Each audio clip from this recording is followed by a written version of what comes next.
Halo, apa kabar? Semoga Anda dalam kondisi sehat karena kini saatnya Anda menyimak berita Jawa Timur. Bersama saya, Agi Kurnia Sandi.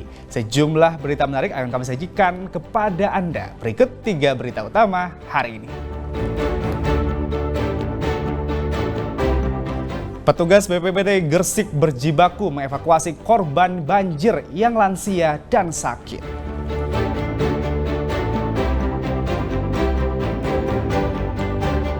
Anak dan bapak di Pamekasan diringkus polisi karena menganiaya tetangganya hingga luka parah. Kapal wisata listrik dengan layanan mewah siap memanjakan wisatawan di Banyuwangi.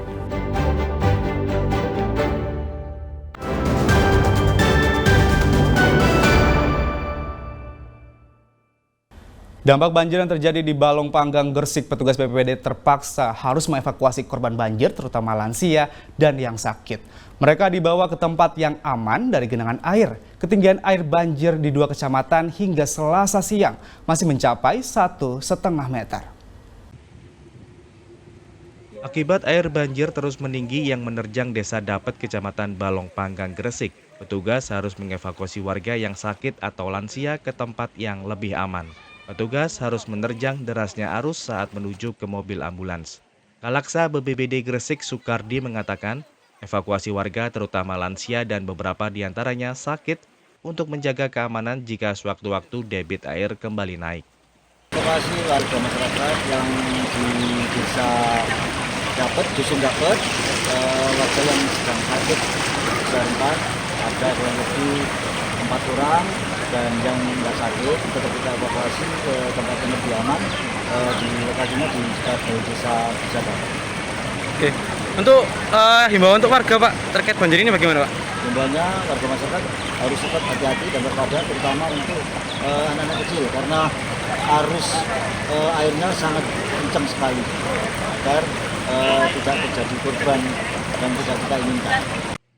Banjir yang terjadi di daerah ini akibat hujan deras yang mengguyur pada Minggu malam, sehingga air sungai meluap. Dampaknya 2 kecamatan di Gresik, yakni Kecamatan Benjeng dan Kecamatan Balong Panggang terendam banjir.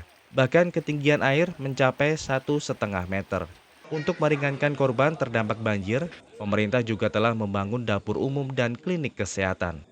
Kecamatan Balong Panggang ada beberapa desa yang terkena dampak banjir Kali Ramong ini. Dan kami dari pemerintah daerah, serta semua stakeholder yang ada, bahu-membahu untuk siap mempersiapkan segala hal untuk masyarakat yang terdampak banjir. Mulai dari dapur umum, kemudian dari BPBD juga menyiapkan perahu jika memang ada warga masyarakat yang terisolasi dan butuh bantuan khusus. Dan kemudian dari Dinas Kesehatan, dari tim medis juga sudah siap jika sewaktu-waktu ada kegawat daruratan atau tenggelam maupun yang lain. Petugas mengimbau agar warga tetap waspada dan berhati-hati karena potensi hujan masih terjadi. Muhammad Hodi melaporkan dari Gresik. Banjir akibat tingginya curah hujan di Jombang masih menggenangi ratusan rumah di 4 kecamatan Selasa pagi. Ketinggian air yang mencapai 50 cm mengakibatkan aktivitas warga terganggu. Salah satu kawasan yang masih tergenang banjir yakni di Desa Madiopuro, Kecamatan Sumobito. Ketinggian air mencapai 30 hingga 50 cm. Sedikitnya 241 rumah di desa ini tergenang. Tak hanya di dalam rumah, air juga mengenang jalan desa. Akibat banjir, aktivitas warga terganggu. Sampai sekarang masih ada rumah yang kemasukan air Pak? Ya 1-2 masih. Tapi kemarin itu hampir 90% masuk semuanya. Penyebabnya apa Pak? Ya, penyebab ada dari Sungai Ring Kanal Oto itu dengan Sungai Gunting yang meluap dan juga intensitas curah hujan yang kemarin itu sampai pagi jadi menyebabkan banjir yang ada di Dusun Ngrudo. Banjir yang terjadi sejak Senin pagi ini disebabkan oleh curah hujan tinggi dan kondisi Sungai Ringkanan Ngotok dan Sungai Gunting tidak mampu menampung tingginya debit air, sehingga meluber ke permukiman dan persawahan yang ada di sepanjang aliran sungai. Dwi Mujiarso melaporkan dari Jombang.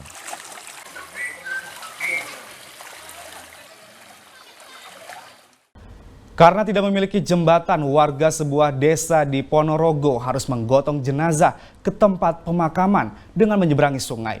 Pasalnya, jika harus memutar, memakan waktu dan jarak yang cukup jauh. Dengan bersusah payah melawan arus sungai, warga memikul jenazah Soira, 60 tahun, yang meninggal dunia akibat gagal ginjal. Warga memilih menerjang sungai karena jika melalui jalan desa, memakan waktu lama karena harus memutar sejauh 3 km. Mutarnya untuk ke desa sekitar 2-3 kilo. Daripada dipikul jauh, lebih baik nyebrang sungai, ya jalannya ya memang seperti itu.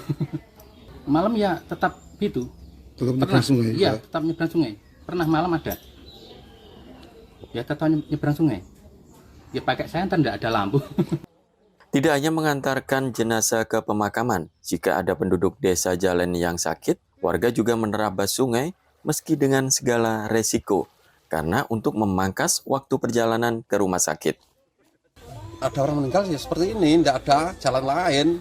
Kalau muter kan lebih dari 2 kilo, mutar lewat sana, lewat polsek, terus muter makamnya kan dekat ini. Gitu loh. Jadi akhirnya tetap nekat nyabrang. meskipun malam hari. Iya, malam harus. Itu sudah tugas warga semua kok. Nggak takut Pak kalau banjir terus hanyut itu? Enggak takut harus dilakukan toh, Mas. Apakah dibiarkan aja? Dan itu dari dulu kayak gini? Iya, sebelum saya lahir seperti ini. Oh Gitu loh. Terus kalau orang sakit mau berobat juga nekat nyebrang sungai ini Pak? Iya.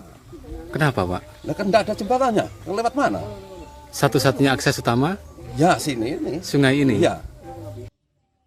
Warga desa Jalen Ponorogo berharap pemerintah setempat segera membangun jembatan untuk memudahkan mobilitas warga sehari-hari. Dirgo Suyono melaporkan dari Ponorogo.